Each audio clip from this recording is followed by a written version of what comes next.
to another session with me, Rally. As I go through this session, I don't know how long it will last because a lot of information I have to share.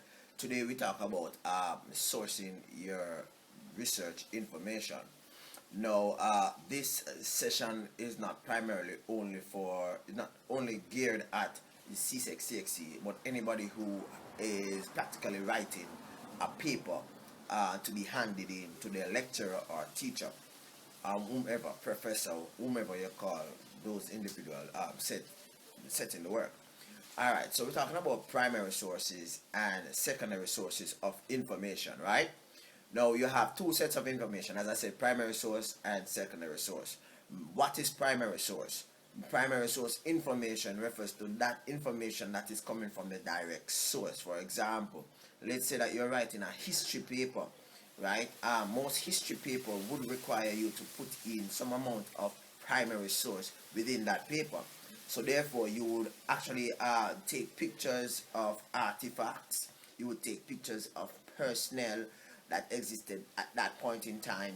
You will actually make note of whether it be statement, full statement, paragraph, or sentences said by or mentioned by someone who existed at that point in time and was actually talking about or communicating about the exact thing in which you are actually looking at.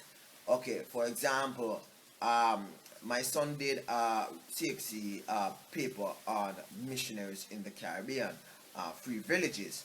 Now, for him to actually write a proper paper, what he had to do was to actually go through several history books, scan several images, and actually use them as a primary source. Right? He also had to um, use some paragraph or sentences, quotes that have been made by personnel that existed at that point in time, making reference to that particular event. So there you have it. That is meant by primary source. For persons doing that primary source for history, right? For persons doing history, that is primary source. Now, for let's say that you are doing geography, is primary source that important? Yes, primary source is important as you look at a particular event. For example, let's say that you're looking at rivers, right? Your primary source would be being at the river, taking pictures, making observation, and where possible, you would do interviews. Now, the interview conversation that you have with the personnel whilst on the field, that would be a primary source because you are actually getting actual information from persons who are resourceful about the situation.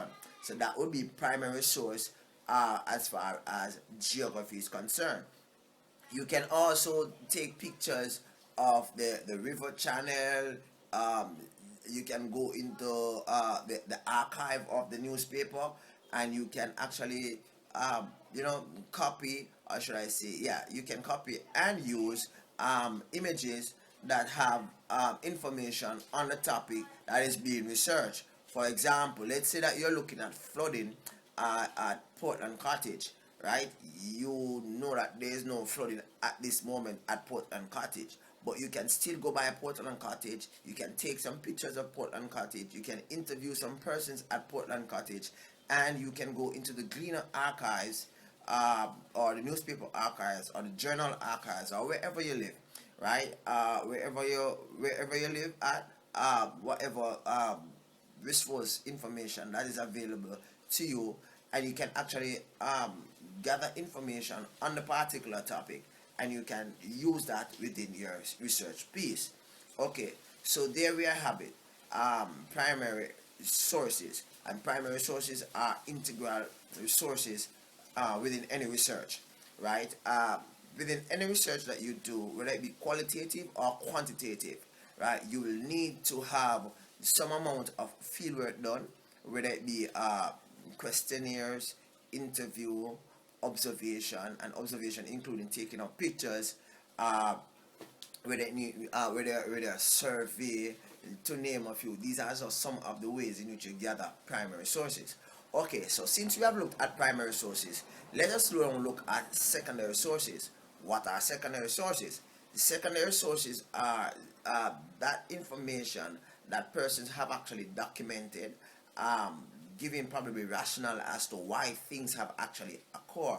For example, it might give you the definition for specific terms. For example, what is meant by flooding, what are meanders, what is meant by you know limestone rock, what is meant by sedimentary rock.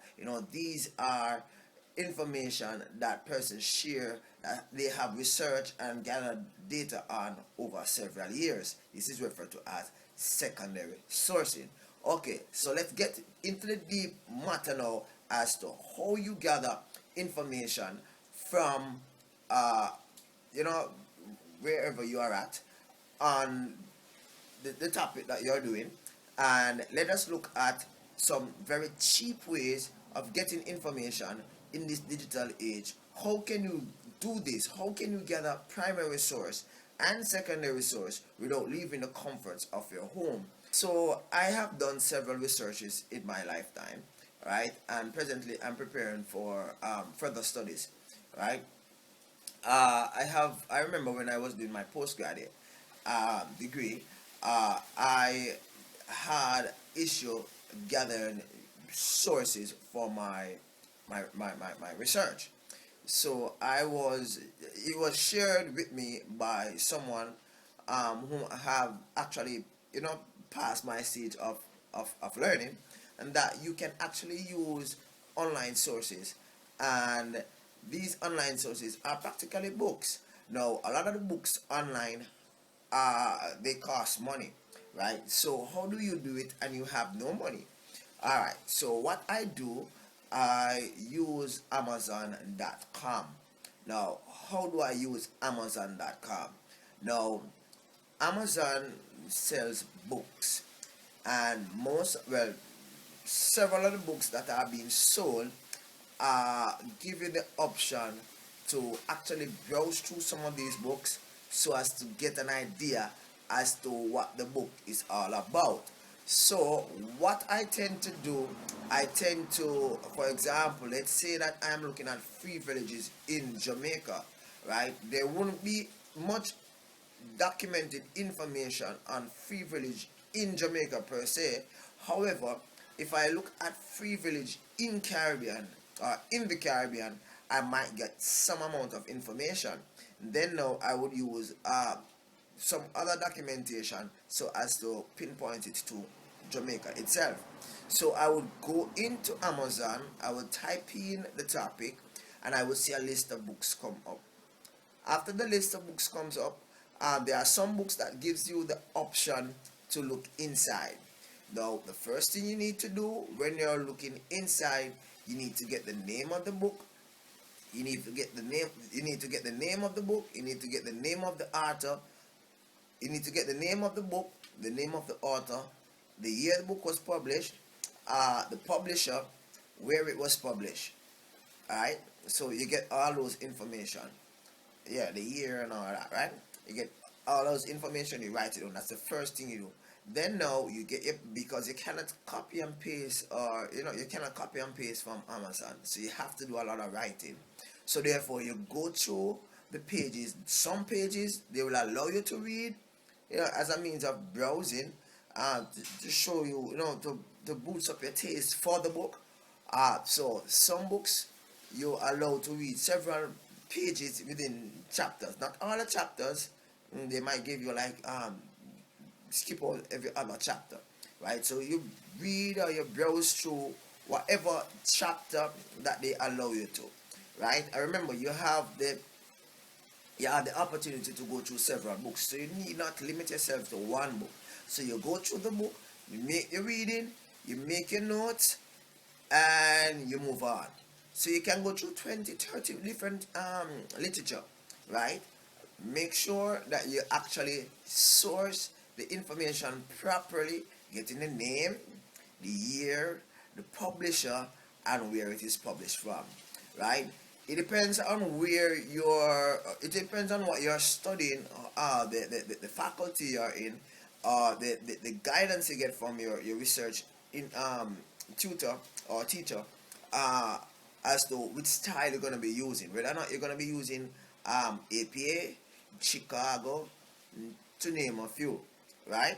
So you would actually place your references according to how it is being recommended. All right, so after you have gathered all of that, what you would do, then you would move on to the next book and the next book. And after a while, you will realize that you have a lot of information, a lot of pieces of information that you now need to put together. You would sit down, you would synthesize, and you would actually do the work.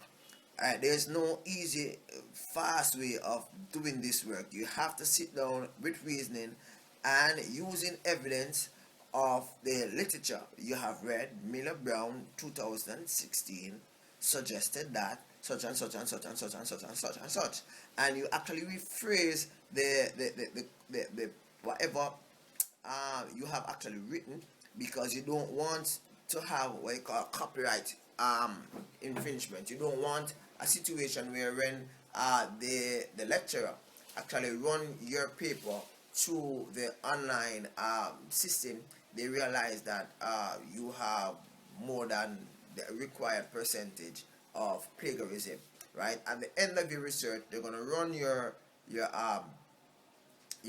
paper through a plagiarism test program, in which they actually check to see what percentage of your research is actually plagiarized. I'm not sure of the percentage. Some universities are different, some schools are different. Some is 10%, 15%, 30% you are allowed to plagiarize, right? Because the computer actually looks at everything. It looks at your references, it looks at your codes, it looks at your everything, right? So if you're doing things, getting information online, you would now need to be careful as to how you phrase it, because in the digital age it is more easier for individuals to track plagiarism and copyright infringement, right? So and moving on, that what you would do, remember that your referencing must be to the T as instructed by your lecturer or by your teacher. Now for CXE, CXE is of paramount importance, right, that you arrange your references in alphabetical order.